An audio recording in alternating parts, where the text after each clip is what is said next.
All right, so I am currently 6 months pregnant, and I went through the issues of dealing with beekeeping, not being able to lift heavy stuff, the heat and all of that stuff.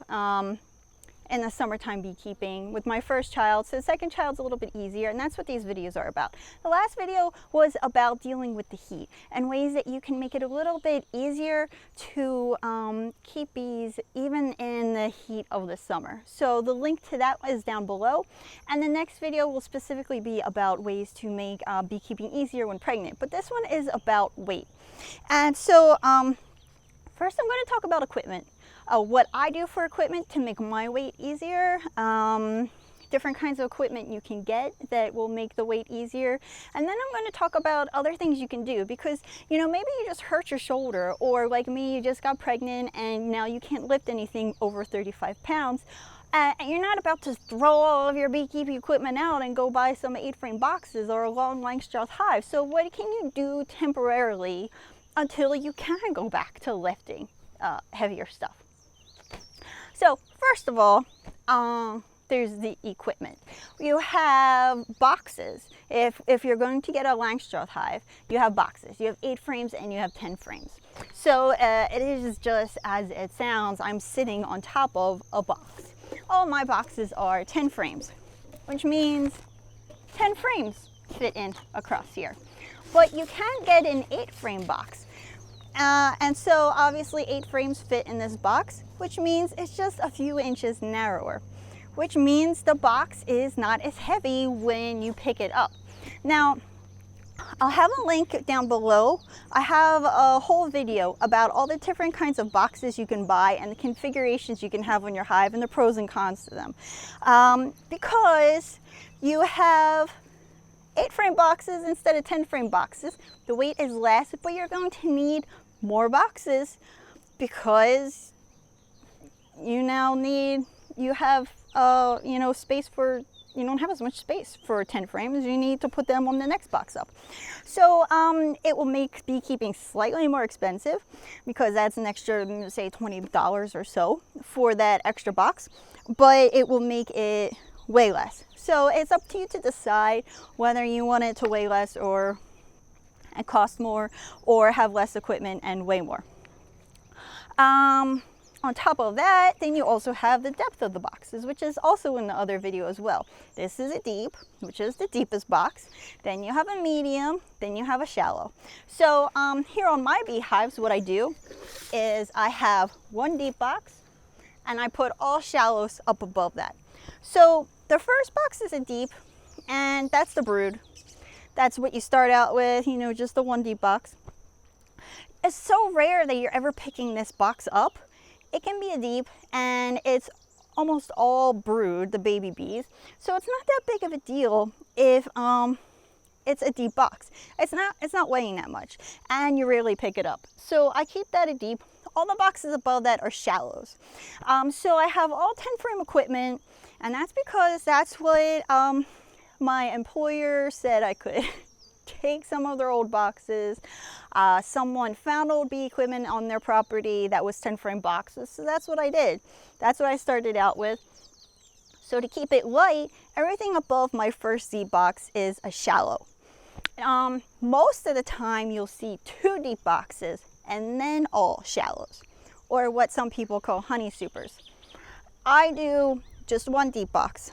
All the boxes above that are shallows, and that is because sometimes this second box is mostly brood as well and doesn't weigh that much, but some beehives, they just prefer to make that all honey, or just like half brood and half honey, and so those deep boxes can weigh a lot.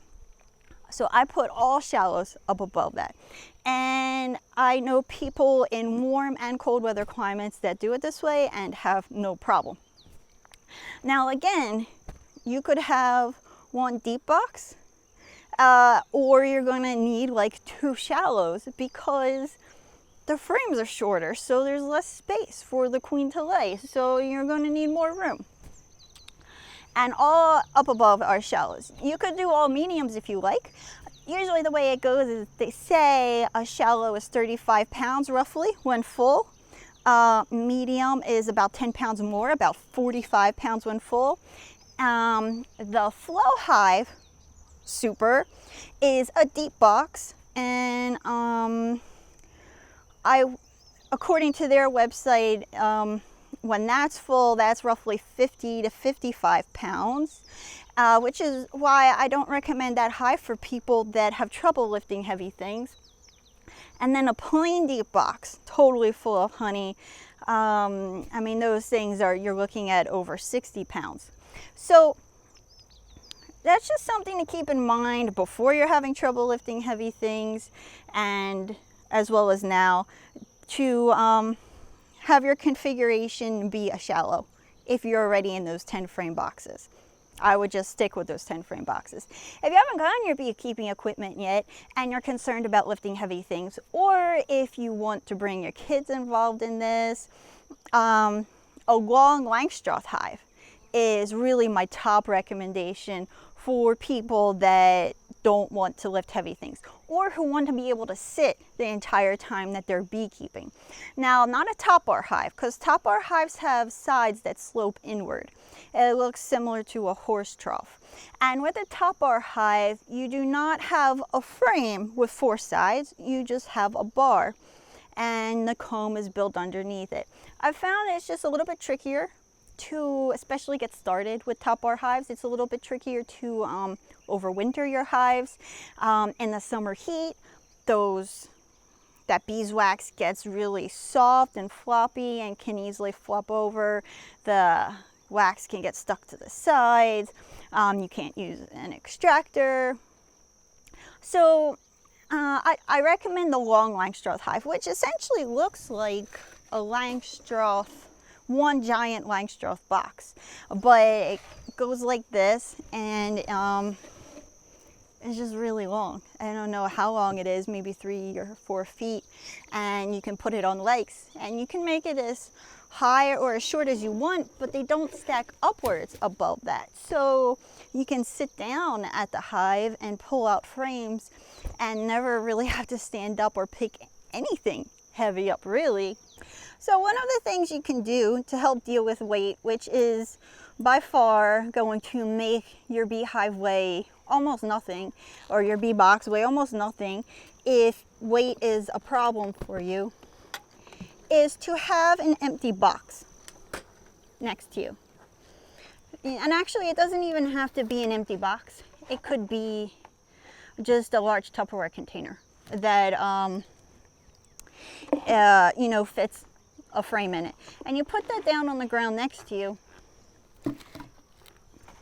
And when you do that, you say you're looking into your super and it's too heavy for you to lift, you can just pull some frames out. Especially the heavier ones, the ones that have a lot of honey on them, and you can put them into the box you have on the ground here. And you put in as many as you need to. You can put in half the super or 3/4 of the super. You do it one by one. Take these out, put them in the box on the ground, and then when you lift this box, it weighs almost nothing. Or it's whatever weight is manageable for you. And then when you're done looking in this box, you put it back and then put the frames back that are on the ground in your super. And this is really the easiest way to do it, especially if you're going to be looking into a box that has some brood in it, because you're not leaving the frames out to potentially have the sun beating on them and killing them, and you're not going to be maybe melting your wax. I don't use foundation in my frames, so if I was to leave this out in the sun, I've seen many times the whole comb just fall right out of the frame and flop onto the ground. So having it in the box, actually on the ground, it protects it a little bit more. And if you don't have to go that far, but you just need some help, maybe your problem is picking it up off the ground and lifting it to waist height, then another thing you can do is have just a folding table nearby.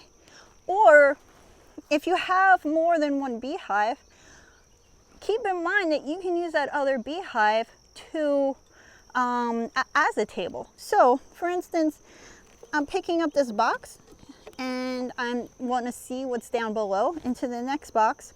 So instead of putting this box on the ground and then having to bend over to pick it up, which is hard on the back, you just put it onto another beehive that is, oh my god, just got stuck there, that is waist height. Now of course, if you have a beehive that's low to the ground, then maybe you're going to want to put an empty box on top. You can, you can make a stack of almost anything. If you have a whole stack of supers, you can stack supers up on the ground and put your boxes on that. You just need to store them on something that can handle the weight while you're checking your bees. And then when you're done and you're closing your hive back up again, you just go and grab your boxes, put them back on the hive. The only tricky part is if you have multiple supers, keeping track of the order of your supers. And of course, if you're taking the frames out and putting them in another box, keep track of the order of the frames. It's not, the end of the world if you don't put your frames exactly in the same order that they were in, but you want to keep them in the same order or as close to it as possible. And on the topic of having this empty box with you, this box makes a great seat depending on how you need to be, whichever way you need to put it. Having frames in it makes it a little bit stronger, but also a 5-gallon bucket is also a good seat, and you can always sit down and open your beehive and look inside. There's nothing wrong with doing this, especially if you're pregnant. Leaning over a big belly is really uncomfortable. And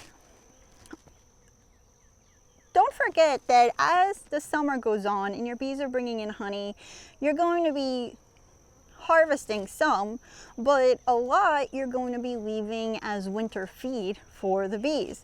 And that might be 30, 50, or even more honey that you are leaving them, depending on where you live. And so that's a lot of weight that you're picking up and leaving on the hive and having to deal with while you in order to inspect your hive. And so one option is to take that winter feed off early and store it in a freezer. If you have a chest freezer, that's ideal. You can also put it in the refrigerator. That middle shelf that's pretty short, the frames stand up pretty well in there. Or even if you're going to harvest it, but you're not ready to harvest at all, you can store them in a chest freezer if you know someone with a chest freezer. Or to be honest, a chest freezer is one of the few beekeeping items that isn't necessary that I love having. It is a great way to store drawn out comb and keep it away from bugs and mice and stuff over the winter when you're not using it. And you can store honey and comb honey in there and delay the crystallization process. And of course, when you go to Costco, you can buy a large quantity of frozen pizzas or whatever else you're buying and store them in there when you don't have the room in your own freezer. So you can take that weight off and then put it back on when you're ready to close up your hive. Another thing you can do that will make life easier, these boxes, this blue one I made, and this one was given to me, but there are other ones that I've made myself. This one, a woodworker worked with me to make them, but the ones I made myself, I didn't have a full-size table saw, and so for the handholds, I just bought 2x4 and cut and made my own handholds. And it's, even though I have really small hands, even for me, it's a lot easier to pick up a heavy box when you have a decent sized handhold on the side to pick it up with, as opposed to these tiny little finger indents. And these finger holds, you know, it makes it better for shipping. They ship a lot easier and takes up a lot less space. But especially if you're going to be making your own equipment, I would build one with the bigger handholds. Unless you plan on moving your hives, and then they take up more space in the back of a truck when you're trying to load them up. Or there's some beekeeping supply places sell handholds that are metal that you can just screw onto your bee boxes that look pretty nice, and are handholds you can do with that. And finally, usually the way it is the bees start out with a deep. That's where the queen is laying. The second box, the queen usually lays, but maybe doesn't fill up the full box with brood and is honey. And the upper box is the bees fill up with honey. That being said, if you're having trouble lifting those honey boxes and you have them stacked up on your hive and it's getting to be mid-late summer and that honey's really starting to pile up, you do not have to have your hive configured that way.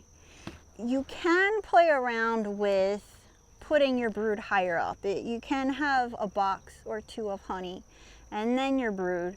I would still add your empty boxes on top for the bees to bring in, because the bees generally like to build up, start at the top and then build down.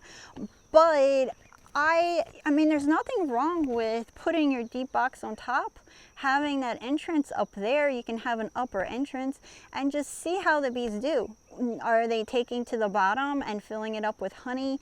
Can you start to change around the configuration, even especially if it's just going to be temporarily while the bees are bringing towards the end of the summer, when the bees have brought in a lot of honey, if you don't have anywhere else to store it, so that you don't have to take those supers full of winter feed off every single time you inspect your hive, and deal with all of that weight. When I worked for a commercial apiary, when they would go through to requeen, they would actually flip their boxes before they'd go out there, so that it was really fast. They just have to pull open the lid and, you know, pop in that queen bee, and it was really fast and easy. And then they would reverse them again later, but the brood was on the top for a little bit of the season.